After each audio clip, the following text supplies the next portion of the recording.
अभिनंदन मेरे YouTube के सभी मित्रों का। दोस्तों, आपको जैसा कि मालूम है, चांदी चांदी जिसको कि व्हाइट गोल्ड भी कहा जाता है, क्योंकि आज के जमाने में चांदी की जो वैल्यू है वो बहुत ज्यादा बढ़ चुकी है। सोने के बाद यदि किसी कीमती धातु के ऊपर लोग इन्वेस्टमेंट करना चाह रहे हैं तो वह है चांदी, इसीलिए इसको व्हाइट गोल्ड कहा जाता है। तो दोस्तों, मैं लवली धुन्ना आपके साथ बात करूंगा चांदी के बारे में, क्योंकि आपने आज तक जितने भी टॉपिक्स के ऊपर वीडियोस लोगों की देखी होंगी वो गोल्ड या डायमंड के ऊपर देखी होंगी। चांदी के साथ में एक सौतेला व्यवहार हमेशा से होता आया है। तो आज मैं कोशिश करूंगा कि चांदी के बारे में विभिन्न जानकारी जो मैंने एकत्रित की है वो आपके समक्ष रखूंगा। तो दोस्तों, चांदी यानी कि सिल्वर उन गिने चुने मेटल्स के अंदर से है जिसको कि लोगों ने आभूषण के तौर पर अपनाया। आभूषण के तौर पर इसलिए नहीं अपनाया क्योंकि सोने के बाद में इसका नंबर आता है कीमत के हिसाब से, लेकिन साथ ही साथ में इसको इसलिए भी अपनाया क्योंकि ये शुद्धता के प्रतीक के तौर पर देखा जाता है। बहुत से गहने ऐसे हैं जिसको कि लोग सिर्फ और सिर्फ चांदी में ही बनवाना उचित समझते हैं, क्योंकि यह शुद्धता के हिसाब से बहुत उचित मानी गई है और इसको चांदी को एक ठंडे के रूप में माना गया है। तो अगर हम चांदी की बात करें तो चांदी की खोज लोगों ने बहुत पहले से कर दी थी मानव इतिहास में, और उस समय सोने के बाद में अगर सिक्कों का प्रचलन था करेंसी के तौर पर, तो वह था चांदी के सिक्कों का। लेकिन जैसे जैसे चांदी के सिक्कों की कीमत बढ़ती गई वैसे वैसे कुछ समय के बाद में यह सिक्के प्रचलन से बाहर होते गए। आज की डेट में अगर हम बात करें तो चांदी केवल आभूषण के तौर पे यूज नहीं की जाती या खाली इन्वेस्टमेंट के तौर पे यूज नहीं की जाती। चांदी का बहुत सा उपयोग होता है। जैसे कि अगर हम बात करें सोलर पैनल की, सोलर पैनल बनाने के लिए चांदी का उपयोग होता है। वाटर प्योरीफाई बनाए जाते हैं, वाटर फिल्टर बनाए जाते हैं, उसके अंदर चांदी का अंश होता है। ज्वेलरी मैंने अभी आपको बताई है। टेबल वेयर जिसको कि सिल्वर वेयर कहा जाता है, लोग बहुत बहुत बड़े बड़े सिल्वर पॉट्स होते हैं जो कि घरों की ड्राइंग रूम की शोभा बढ़ाने के लिए रखे जाते हैं, उसे भी चांदी के अंदर बनाया जाता है। उसके अंदर चांदी की कवरिंग होती है। यूटेंसिल्स हैं, बर्तन है, उसको भी चांदी में बनाया जाता है। साथ ही इलेक्ट्रॉनिक गैजेट्स जैसे कि लैपटॉप है, आपका मोबाइल फोन्स है और काफी एसेसरीज हैं जो कि जिसके अंदर चांदी का अंश डलता है। तो इस प्रकार कई चीजों के अंदर हम देखते हैं कि आभूषण के अलावा चांदी का उपयोग होता है। आप देखें, एक्सरे के लिए भी चांदी का उपयोग होता है। यदि फोटोग्राफी में फिल्म की बात करें तो पहले जमाने में जो नेगेटिव्स होते थे उन नेगेटिव्स को पॉजिटिव करने के लिए भी चांदी का उपयोग होता था। बहुत सारी चीजें हैं जिनके अंदर चांदी का उपयोग होता है। इसके अलावा मेडिकल के अंदर भी बहुत जगह चांदी का उपयोग होता है। जैसे कि मेडिकल इंस्ट्रूमेंट्स बनते हैं उसमें चांदी का उपयोग करते हैं। कैथर्स जो होते हैं लगाने के लिए वो चांदी का उपयोग होता है। उसके अंदर बैंडेज है, बैंडेज के अंदर भी चांदी का उपयोग होता है। या एंटीसेप्टिक्स कुछ जो हम लोग लोशंस यूज करते हैं अगर कट जाए कहीं पे, तो उसके अंदर भी सिल्वर का लिक्विड फॉर्म का यूज करते हैं। पोटेंशियल बहुत कम होती है, बहुत कम मात्रा में होता है, लेकिन कहीं ना कहीं उसमें चांदी का अंश जरूर होता है। दोस्तों, अगर मैं चांदी के इतिहास की बात करूं तो ईसा से लगभग 4000 वर्ष पूर्व चांदी के गहनों का या चांदी के इस्तेमाल का प्रूफ मिला है साइंटिस्ट को। और अगर हम साइंटिफिक भाषा में बात करें, साइंटिफिक भाषा में बात करते हैं तो इसे एक शब्द दिया जाता है एजी। ये हाँ, साइंटिफिक भाषा में इसको नेम दिया है एजी, यानी कि यह लैटिन भाषा के एक शब्द अर्जेंटीन का जो है एक छोटा रूप लेके उसको एजी दिया गया है। और पीरियोडिक टेबल के अंदर इसका जो नंबर है, एटॉमिक नंबर, वो है 47। जी हाँ, 47 पीरियोडिक टेबल के अंदर इसका नंबर है। चांदी मुख्यतः रूप से बहुत ही मुलायम मेटल होता है जिसके जो इलेक्ट्रिसिटी जो है इसके आर पार हो सकती है।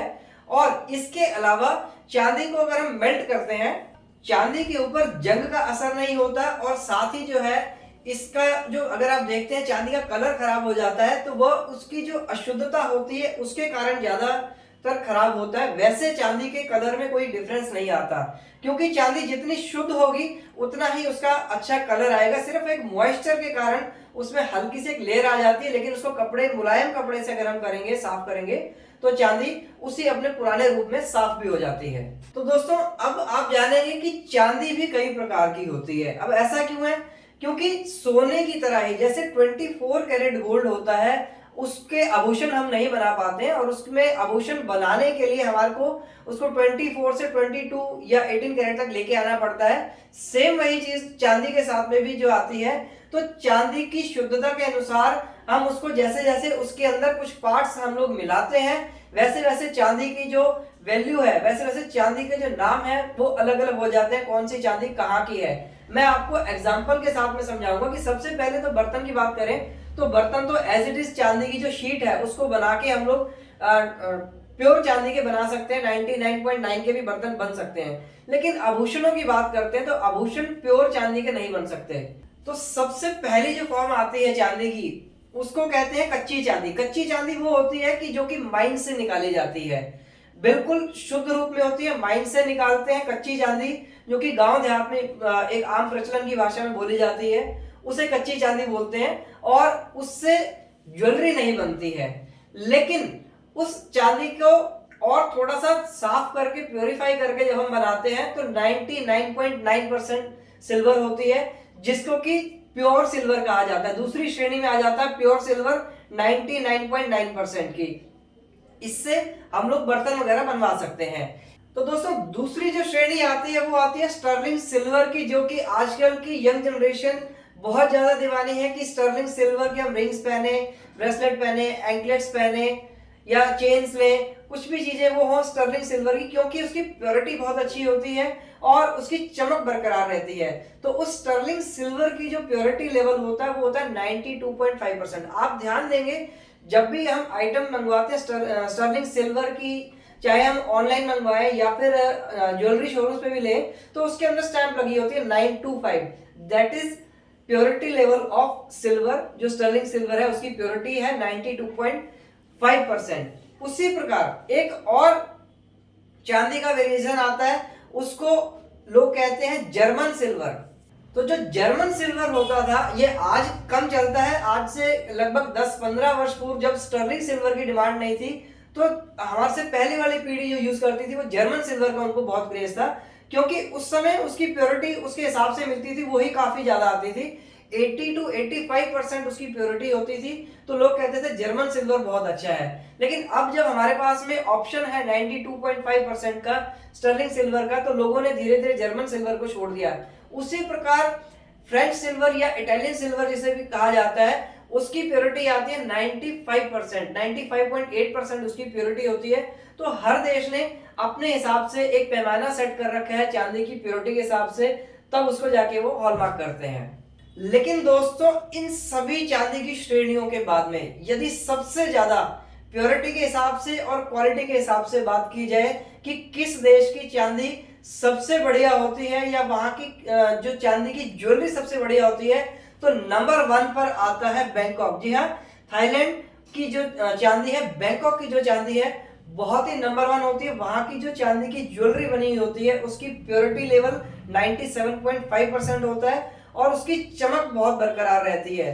तो आप देखेंगे कि हर देश ने अपना एक पैमाना सेट कर रखा है और उनमें सबसे नंबर 1 अगर सिल्वर ज्वेलरी की बात करें तो बैंकॉक उसके अंदर नंबर 1 ज्वेलरी के क्षेत्र में आता है। चांदी की ज्वेलरी की बात कर रहा हूं मैं। तो मित्रों यहां मैंने बात करी चांदी की क्वालिटी के बारे में कि चांदी की क्वालिटी कितनी अच्छी है, किस देश की कितनी प्योरिटी लेवल है। अब आइए जानते हैं कि क्या चांदी सिर्फ एक हम आभूषण के तौर पे यूज करते हैं या बर्तनों के तौर पे रखते हैं या देवी देवताओं के गहने या मुकुट छत्र के तौर पर ही यूज करते हैं, या चांदी में इन्वेस्टमेंट करना भी प्रॉफिटेबल है। तो इस मुद्दे पर अभी मैं आपको पूरा डाटा के साथ में समझाता हूं। तो दोस्तों चांदी का इतिहास अगर हम जाने तो हम शुरुआत करते हैं अपने आजादी से ही, बहुत पीछे नहीं जाते हैं, मुगलों के समय, अंग्रेजों के समय नहीं जाते हैं, आजादी के समय की अगर मैं बात करता हूं कीमत की, तो जब हमारा देश आजाद हुआ लगभग 1950 के अंदर, तो 1 किलो चांदी की कीमत थी 180 रुपए, 180 रुपीस इसके अंदर आ जाती थी 1 किलो चांदी। और उसके 10 साल के बाद में, जी हाँ 10 साल के बाद में 1960 में वही चांदी 1 किलो जो थी उसकी कीमत हो गई 212 रुपए। और आगे 10 साल का गैप अगर देखते हैं तो 1971, जी हाँ जब इंडिया पाकिस्तान की लड़ाई हुई, बांग्लादेश के जन्म के समय चांदी की 1 किलो की कीमत थी 585 रुपए 1 किलो चांदी आती थी। उसके बाद में और 10 साल का गैप 1981, जी हाँ 1981 के अंदर चांदी की कीमत हो गई 1700 रुपए 1 किलो चांदी की 1,700 रुपए। और 10 साल के बाद में 1991, जी हाँ, जिस समय मनमोहन सिंह जो है अर्थशास्त्री हमारे देश के फाइनेंस मिनिस्टर बने, उस समय यह बिल्कुल डबल हो गई और 3500 रुपए 1 किलो चांदी की कीमत हो गई 3,500 रुपए। और 10 सालों की बात करता हूं 2001 की। 2001 में 3500 रुपए वाला भाव हो गया 4200 रुपए 1 किलो चांदी का। इसके बाद में अचानक से रिफॉर्म आया 2001 के बाद 2011 तक अचानक से एकदम चांदी के अंदर बूम आया और जो चांदी 2001 में 4200 रुपए 1 किलो थी वो हो गई अब 20,800 रुपए किलो के हिसाब से। जी हाँ, 1 किलो चांदी आती थी 20,800 रुपए की। और 10 सालों की बात करें, जी हाँ, अभी कोविड से पहले चांदी का रेट था लगभग 63,000 64,000 रुपए और आज की 2022 की बात करता हूं तो आज की डेट में अभी चांदी का रेट है 70,000 रुपए किलो। तो दोस्तों इस प्रकार हमने जाना कि चांदी का जो रेट है वह ग्रेजुअली बढ़ता है, ऊपर जाता है, थोड़ा सा नीचे आता है लेकिन फिर ऊपर जाता है। सोने की तरह इसकी कीमतें आसमान नहीं छूती हैं कि आज आपने खरीद लिया और 10 दिन बाद बेच लिया आपको लाखों रुपए प्रॉफिट हो गया, ऐसा नहीं है। चांदी में इन्वेस्टमेंट करना बहुत ही प्रॉफिटेबल है, बहुत अच्छी इसकी ग्रोथ रेट है, बशर्ते कि आप इसके लिए पेशेंस रखें।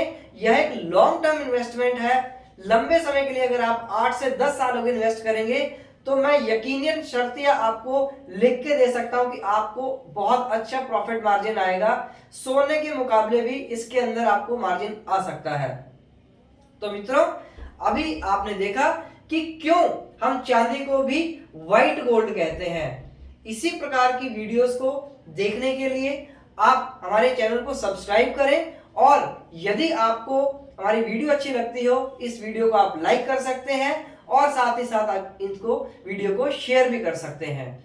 मैं आपका दोस्त लवली धुन्ना आपसे आज्ञा चाहता हूं। जय हिंद, जय भारत।